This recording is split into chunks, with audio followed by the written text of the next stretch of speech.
நமஸ்காரம். வாஸ்து டிப். வடிவாம்பிகை உடனுரை சந்திரமௌலீஸ்வரர்.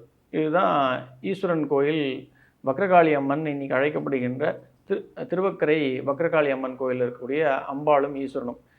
இந்த கோயிலில் இருக்கக்கூடிய பெருமாள் வரதராஜர் பெருமாள் மேற்கு நோக்கி காட்சியளிப்பார்.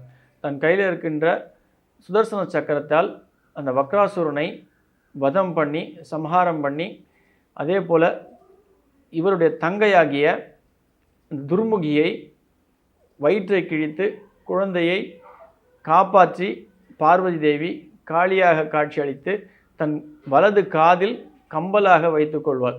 கம்பலில் மாற்றி அந்த குழந்தையை காப்பாற்றுவாள். அவ்வளவு சக்தி வாய்ந்த கோயில். இந்த கோயிலில் தான் குண்டலினி சித்தர், அதாவது துர்மகாசுரனுடைய தாத்தா, இன்றைக்கும் ஜீவசமாதியாக இருக்கிறார் அப்படின்றது ஐதீகம்.